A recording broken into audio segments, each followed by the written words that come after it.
First this hour, the drink drive limit in England and Wales should be cut to match that in Scotland, the Police Federation says today. It wants the limit reduced from 80 to 50 milligrams of alcohol per 100 millilitres of blood. That's about a pint of beer or a largish glass of wine. Scotland reduced the limit at the end of last year. Northern Ireland is considering a similar plan. The Police Federation, which represents rank and file officers, also say they're worried about the rise in the number of women drink drivers. Although more men than women are caught drink driving, women's convictions are increasing as a proportion of all convictions, whilst men's rates are falling. So why isn't the message getting through? Let's talk to Gail Parminter, who works in advertising and is a recovering alcoholic, and also Lucy Rocca, who is founder of Soberistas.com. That's a social network for women worried about binge drinking. Lucy Rocca, let's start with you. I mean, what do you think of the fact that, in terms of women drink drivers, the figures show that it's almost doubled? Well, I mean, it doesn't come as any great surprise to me. I see on Soberistas all the time women drinking, you know, women who are managing busy lives, going to work every day, juggling childcare, etc., and then drinking 1-2 bottles of wine at night. And those women are getting up in the morning and taking the kids to school or driving to work, not perhaps realising that it takes 11 hours for a bottle of wine to get out of the system, and they're going to be over the limit. So it's a common picture, I think, the kind of secret drinking, hidden drinking behind closed doors.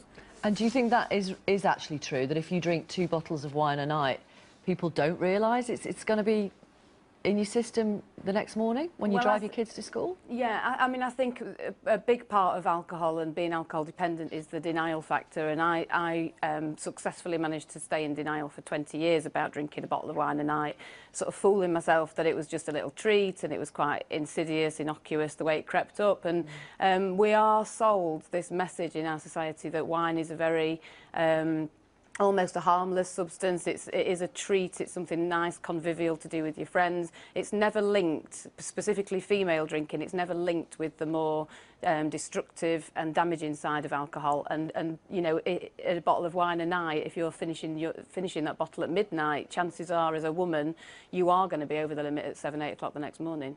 Gail, why do you think the drink drive message doesn't appear to be getting through to as many women as it has to men in the past? Well, I think a lot of it has got to do with stereotypes and our expectations of men and women. When in drink driving campaigns, it's often the male stereotype of the pub drinker, the after work drinker, and it's the target of these campaigns seems to be that stereotype, and women just don't associate with that. I mean, yes, of course, there will be female pub drinkers, but a woman is just as likely to get drunk on 2 or 3 glasses of wine after a school activity or a children's birthday party, and then that seems to be, you know, seen as less dangerous than the sort of after work pub drinking macho guy. Yeah. So I don't think campaigns have really targeted women in a way that's going to signal to them that their drinking is actually just as dangerous, and if not more dangerous, because women are often more likely to be driving children around.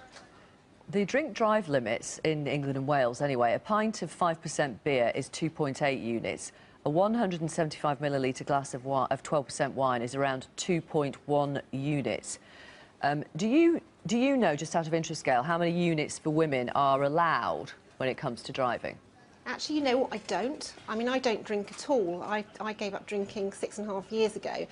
We actually have a saying in Alcoholics Anonymous that it's the first drink that does the damage.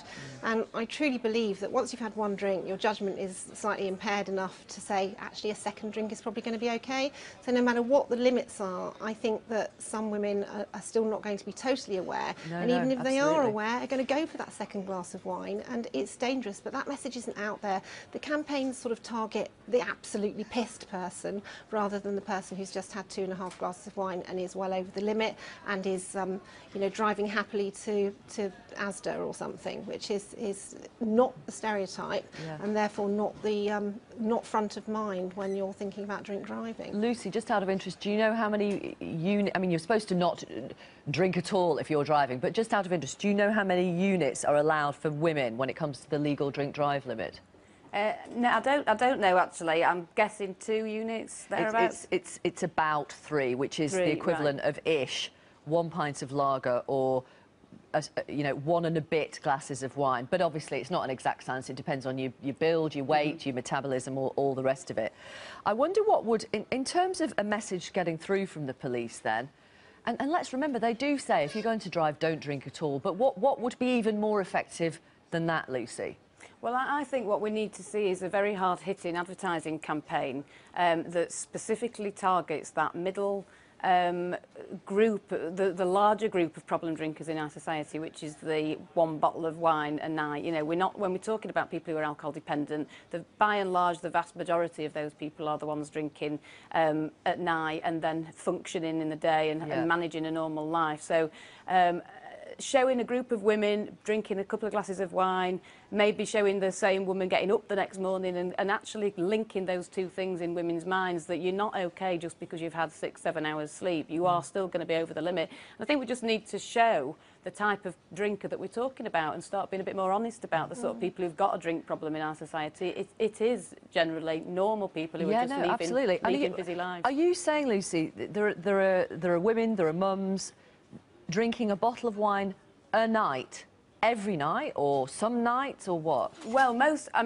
we've got thousands, 30,000 plus people on Soberistas, and most of the women who blog on our site are professional, busy, well-educated, intelligent women who are regularly drinking 1 or 2 bottles of wine a night, most nights. Right. So, does that mean then that they are functioning alcoholics? Well, I don't like the word alcoholic. I just think I think it's so steeped in negative connotations that people don't see themselves as an alcoholic unless the wheels have completely fallen off and they're a park bench alcoholic, you know, in the kind of very typical stereotype way that we think of that word. For me, alcohol dependent, somebody who is relying on alcohol to deal with stress or to relieve boredom or loneliness. A bottle of wine a night is definitely somebody who is alcohol dependent. Now, whether that's somebody who's physically addicted to alcohol and who would describe themselves as an alcoholic is you know, it's just semantics, I suppose. Yeah. Gail, do you think the legal drink-drive limit should be lowered in England and Wales like it has been in Scotland? I mean, just the facts are quite interesting. Since Scotland have reduced that drink-drive limit, prosecutions have fallen by 1/3. Well, obviously, if it works, then yeah, it's a great idea, isn't it? But it's interesting that neither of us two knew what the limit was. So I would imagine we're not alone in that. And I think the message should be don't drink at all when you're driving. But yeah, if it has worked in Scotland, then it's a no-brainer, really, isn't it? Yeah, lower it. What made you both stop drinking? I stopped drinking because, as Lucy said, I'd never associated myself with being an alcoholic because I thought it was a park bench drinker. But unfortunately, my sofa was my park bench, and I was a good bottle and a half, and sometimes 2 bottles a night drinker on my sofa until it just became unmanageable, and I decided enough was enough. And I did actually go to Alcoholics Anonymous, and if you can get past that barrier, it does really work. It doesn't work for everyone, obviously, but I would suggest if anyone out there has got a problem to ring the helpline, because it's not all park benchers. There are lots of people just like me there. Lucy, what about you? Well, I drank sort of socially and quite, like most people, I think, for many years. And then, but I did always have the odd occasion where I drink too much and end up having a blackout or whatever. So I definitely knew I didn't have a very reliable off switch all of the time. But 4 years ago, I ended up drinking a lot more than I normally do, and I woke up in hospital with no memory of getting there at 3 o'clock in the morning in A&E, and I was obviously terrified and very scared about the fact that I'd got myself in that situation purely through drinking wine.